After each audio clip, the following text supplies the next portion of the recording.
నమస్కారం అండి. Welcome to next. అందరూ బాగున్నారు కదా! మొన్న వీడియో వచ్చేసి ఎడ్యుకేషను దాని గురించి గ్రీన్ కార్డ్ అప్లై చేయాలంటే ఇండియా ఎళ్ళాలి అనేసి న్యూస్ అయితే విపరీతంగా వైరల్ అయిపోయింది. సో, మన వీడియో కూడా విపరీతమైన కామెంట్‌లు అంటే కన్‌ఫ్యూజ్‌లో ఉన్నారు చాలామంది. కొంతమంది ఏంటంటే ఇది హెచ్-1బీకి అప్లికబుల్ అవుతదా? ఓపీటీ నుంచి హెచ్-1బీకి వచ్చేటప్పుడు అప్లికబుల్ అవుతదా? అంటే చేంజ్ ఆఫ్ స్టేటస్‌గా అని అనుకుంటున్నారు. సో, అసలేంటి? ఏం జరుగుతుంది ప్రస్తుతానికి? అంటే ప్రెజెంట్ ఇంకా స్టిల్ ఎవరికీ కరెక్ట్‌గా తెలీదు. కానీ సోషల్ మీడియాలో విపరీతంగా న్యూస్ అయితే బాగా సర్క్యులేట్ అయితుంది. ఏమని సర్క్యులేట్ అయితుంది అంటే, ఆల్రెడీ యూఎస్‌సిఐఎస్ వాళ్ళు ఆర్ఎఫ్ఈలు ఇవ్వడం స్టార్ట్ చేశారంట. అంటే ఇప్పుడు ఈ ఎవరెవరికైతే ఐ-485 అప్లై చేసిన వాళ్ళు ఉంటారు కదా!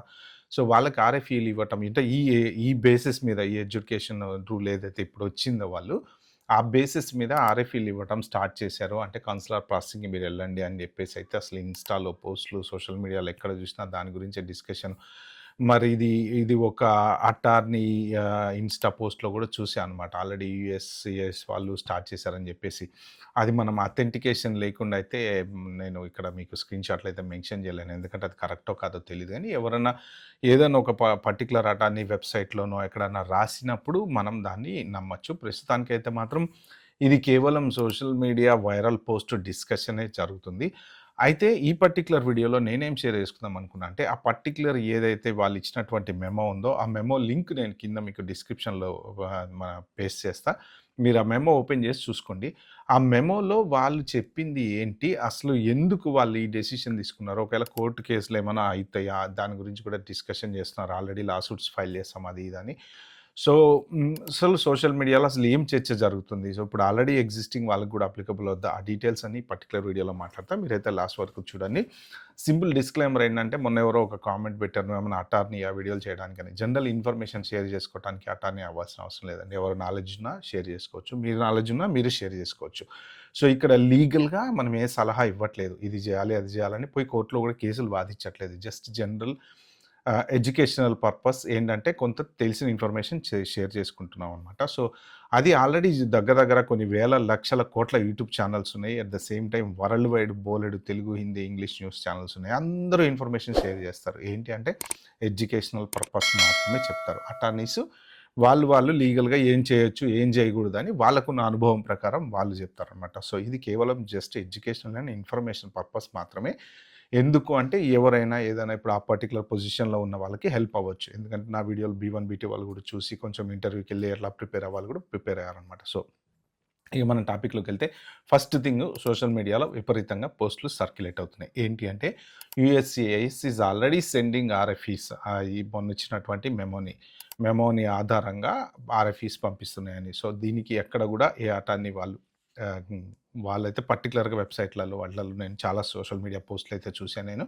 ఎక్కడ గూడా వాళ్ళు పెట్టిందయితే నాకైతే కనిపించలేదనమాట. కానీ అందరూ చెప్పటం ఏంటంటే వాళ్ళ రిలేటెడ్ యూట్యూబ్ ఛానెల్స్ ఉంటాయి గదా! వాళ్ళేం జెప్తున్నారు అంటే ఇది ఎగ్జిస్టింగ్ వాళ్ళకి కూడా అప్లికబుల్ అవుతది.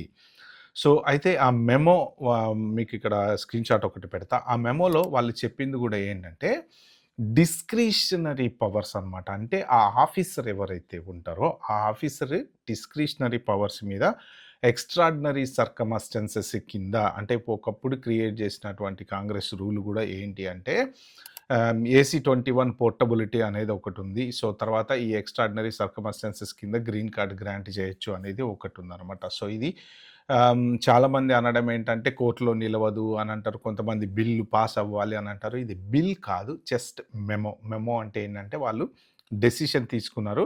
మేము ఇలా చేయబోతున్నాము అని చెప్పారనమాట.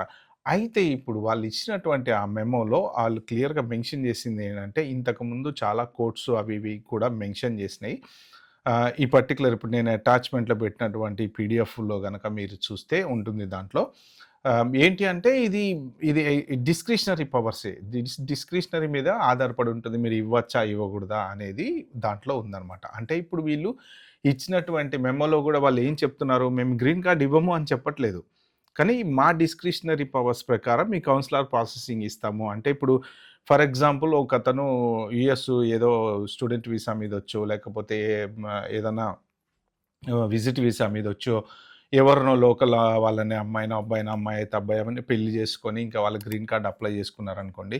అలా వాళ్ళు సిస్టమ్‌ని అక్కడే ఇంకా ఉండిపోతూ ఉన్నారు. సో, ఇంకా ఎంప్లాయ్‌మెంట్ బేస్డ్ అయితే ఏంటంటే ఈ I-140 రూల్ అనేది ఒకటుంది కదా! యాక్చువల్‌గా అసలది రూల్ ఏంటి అంటే first of all H-1B visa మీద వచ్చినప్పుడు 6 ఇయర్స్‌లో ఎళ్ళిపోవాలనమాట. కానీ AC-21 అనే యాక్ట్ ఒక 2000లో వీళ్ళు కాంగ్రెస్ వాళ్ళు క్రియేట్ చేశారు. ఏంటంటే EB-2, EB-3 వాళ్ళకి ఒక ఫ్లెక్సిబిలిటీ ఇచ్చారు. ఏంటి అంటే ఇది మన గ్రీన్ కార్డ్ బ్యాక్‌లాగ్స్ పెరుగుతున్నాయి కాబట్టి ఏంటంటే వాళ్ళ పోర్టబిలిటీ ఆప్షన్ ఇచ్చి మీరు పర్మ్ లేబర్ సర్టిఫికేట్ గాని, I-140 గాని ఏ కంపెనీ నుంచి అయినా అప్లై చేసుకున్నా గాని మీ గ్రీన్ కార్డు అంటే ప్రియారిటీ డేట్ కరెంట్ అయ్యే వరకు అదంతా పెండింగ్‌లో ఉంటది కాబట్టి మీరు అదే కంపెనీలో స్టిక్ ఆన్ అయ్యి ఉండాలని ఏం లేదు. మీకు వేరే జాబ్ వస్తే ఎళ్ళొచ్చు అని చెప్పేసి. దాని ప్రకారం ఇప్పుడు 15 ఇయర్స్ తర్వాత మీకు గ్రీన్ కార్డ్ అప్రూవ్ అవుతుంది. I-485 అప్లై చేసినప్పుడు ఏంటంటే మీ రిలేటెడ్ జాబ్ అంటే ఫర్ ఎగ్జాంపుల్ ఒకప్పుడు మీరు టెస్టింగ్ రిలేటెడ్ జాబ్ అప్లై చేసుకున్నారనుకోండి.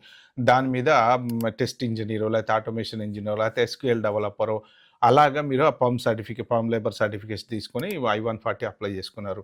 ఇప్పుడు 15 ఇయర్స్ తర్వాత, 20 ఇయర్స్ తర్వాత మీకు గ్రీన్ కార్డ్ అప్లై చేసేటప్పుడు అప్పుడు కంపెనీ వాళ్ళు ఏం చెప్తారు?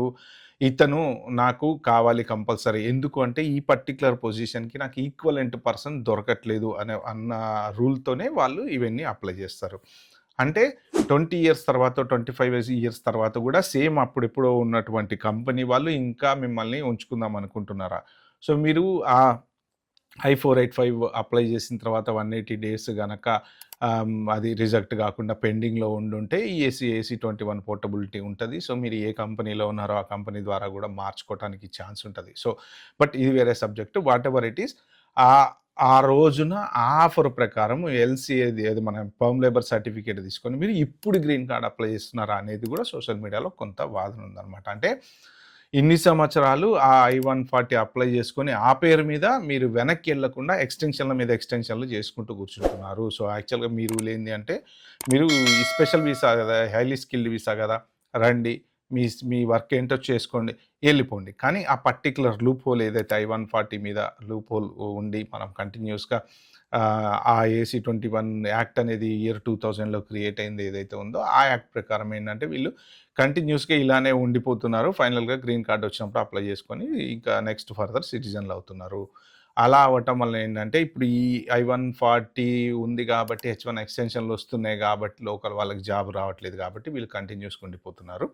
సో, ఇంకా ఇప్పుడు మెయిన్ ఆప్షన్ ఏంటి అందరికీ end of the day green card. So, ఆ గ్రీన్ కార్డ్ ఆప్షన్ గనక కట్ అయిపోయింది అంటే ఇంకా అందరూ వెనక్కెళ్ళిపోతారు కాబట్టి ఉన్నన్ని రోజులు H-1B వీసా మీద ఉండొచ్చు.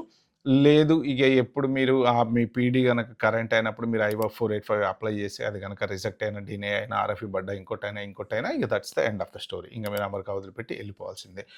లేదు అప్లై చేసుకోకుండా I-140 మీద అట్లనే H-1 మీద కంటిన్యూ ఎన్రోల్ చేసుకుంటాం. ఎలా చేసుకుంటాం? H-1B వీసా వస్తదో రాదో కూడా తెలీదు కదా! ఎప్పుడు రిజెక్ట్ అవుతదో తెలీదు. ఇప్పుడు H-1 ఎక్స్‌టెన్షన్‌లు అన్నీ ఫుల్ RFEలు పడుతున్నాయి. ఏంటి అంటే ఈ ఈ నిజంగా ఈ పొజిషన్ మీ కంపెనీకి అవసరమా లేదా అని పాత ట్యాక్సులు దొవ్వడము.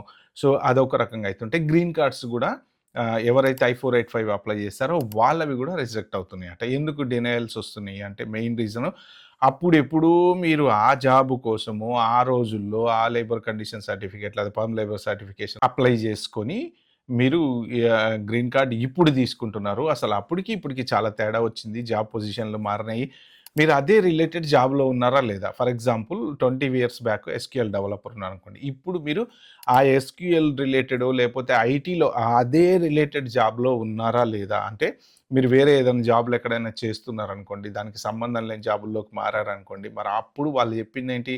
నాకు ఈ పర్టిక్యులర్ జాబ్‌కి ఈ పర్సన్ కావాలి. కానీ ఇప్పుడు మీరు చేసేది డిఫరెంట్ పొజిషన్. సో, మరి ఇంకెందుకు మీకు పర్మనెంట్‌గా ఇక్కడ ఉండడము, ఆ కంపెనీకి మీరు తప్ప వేరే దొరకరా అనే దాంతోని వాళ్ళు అప్పుడు ఉన్నటువంటి సాలరీ కండిషన్ సర్టిఫికేట్‌కి, ఇప్పుడు మీరు సంపాదించేటువంటి సాలరీస్ కండిషన్ సర్టిఫికేట్‌కి మ్యాచ్ అవ్వట్లేదు కాబట్టి రిజెక్ట్ చేస్తున్నారు అని అంటే డినై చేస్తున్నారు. కొన్ని అప్లికేషన్స్ I-485 అనేసి ఒక న్యూస్ ఉంది.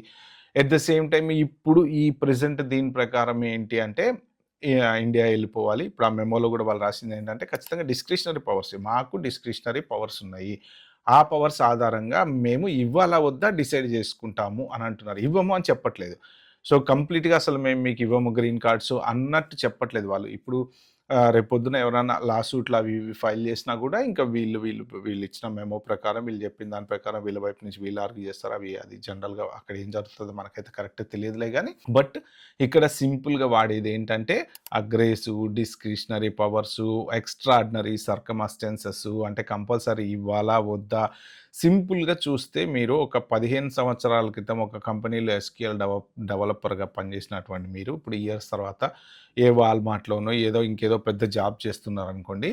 సో, అప్పుడు ఇది ఎస్‌క్యూఎల్ డెవలపర్ బేస్డ్. ఇప్పుడు గ్రీన్ కార్డ్ తీసుకోవటం ఏంటి? సో, అంటే ఇప్పుడు మీరు చేసేటువంటి జాబ్ లోకల్ వాళ్ళు చేయలేరా? సో, ఆ పర్టిక్యులర్ పొజిషన్ ఇప్పుడు ఇంకా ఎగ్జిస్ట్ అవుతుందా? కాదా? ఇలాంటియన్నీ చూస్తున్నారనమాట. ఎట్ ద సేమ్ టైమ్ ఇన్ని సంవత్సరాల్లో ఎప్పుడన్నా ఎక్కడన్నా మీరు 60 డేస్ గ్రేస్ పీరియడ్ కరెక్ట్‌గా వాడారా లేదా? మధ్యలో ఎక్కడన్నా మీకు వీసా ఎక్స్‌టెండ్ అవ్వక డే 1 సీపీటీ వాడారా లేదా?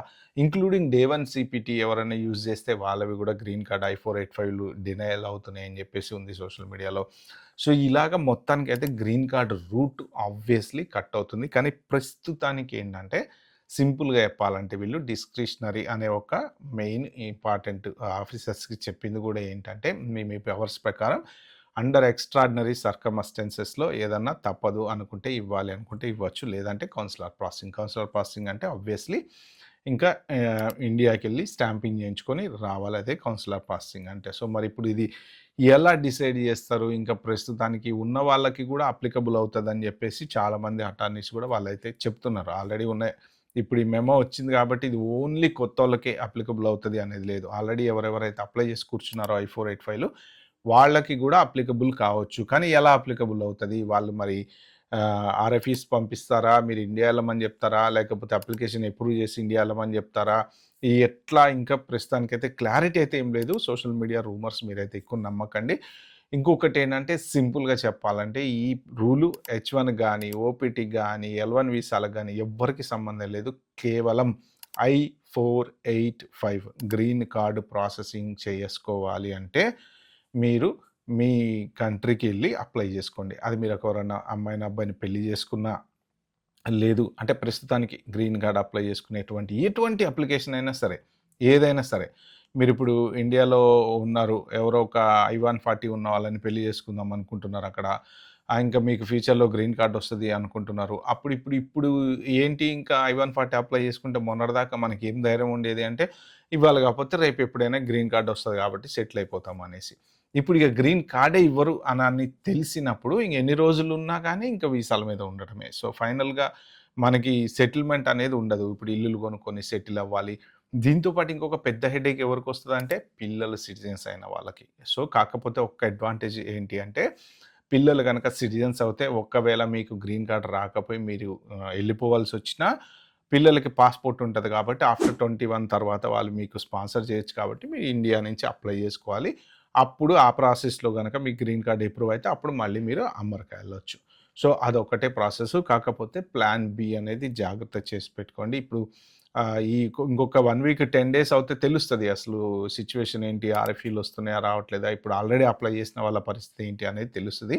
బట్ ప్రస్తుతానికైతే మాత్రం ఇగ వర్డ్ టు మౌత్ ఒకళ్ళొకటి చెప్పి, ఒకళ్ళొకటి చెప్పి ఇలాగైతే సర్క్యులేట్ అయితుంది గానీ ఎగ్జాక్ట్‌లీ 1, 2 డేస్‌లో అయితే కరెక్ట్‌గా అసలు ఏం జరుగుతదనేది తెలీదనమాట. Okay friends. By by. Have a good day.